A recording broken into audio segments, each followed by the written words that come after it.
We were heading back to base, and I was crossing a wadi, stepped down, went to hand somebody in front of me a stick, and I stepped on a pressure plate IED.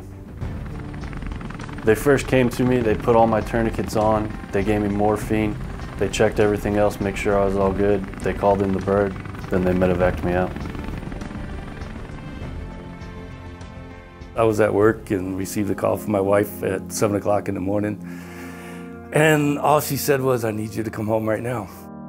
I got home, my wife was on the phone with the government, and they were trying to explain to her the best they could of what his injuries were. The only thing we did know is that he was missing one leg above the knee and one below the knee. They wouldn't allow us to go to Maryland until he was in the air on his way to Maryland. So it was 5 days of not knowing that was the toughest part. When my parents first got there, I wasn't conscious because they had me sedated. They pulled me slightly out of sedation, just enough so I knew that they were there. I recognized they were there, and then they put me right back under. Well, it was 15 days or 19 days on a respirator, and we spent 13 weeks in ICU. Twice during that time we were sat down and told that he may not make it through the night. When I woke up seeing my family all there, it was extremely helpful. I mean, that's what got me through the whole process, you know, having them there with me, taking care of me, telling me it's gonna be all right, and it was, you know.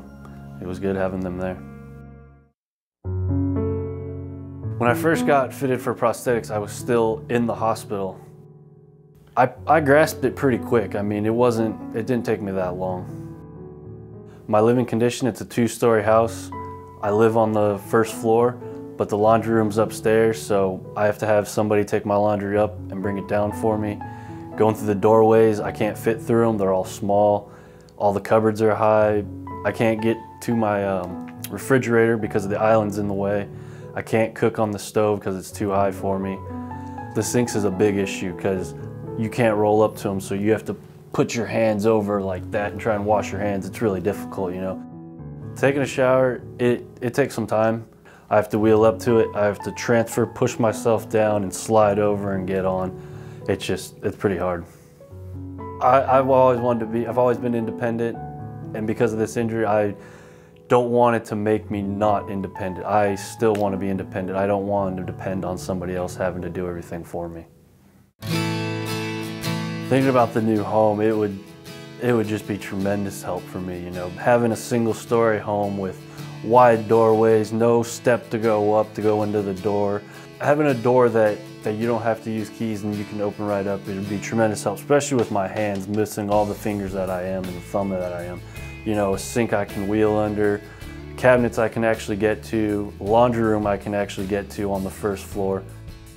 Having a shower that I could get in and out of on my own, not have any worries. Jump in, jump out. It's a goal that me and my wife have been trying for, to get him his independence and get him out on his own. And having an organization that actually puts themselves aside and looks out for the veteran, that's top dollar in my book. This organization is amazing. Somebody that's going to build a house for somebody and just give them the keys is just, it's mind-blowing. Yeah, more than we ever expected. More than we ever expected.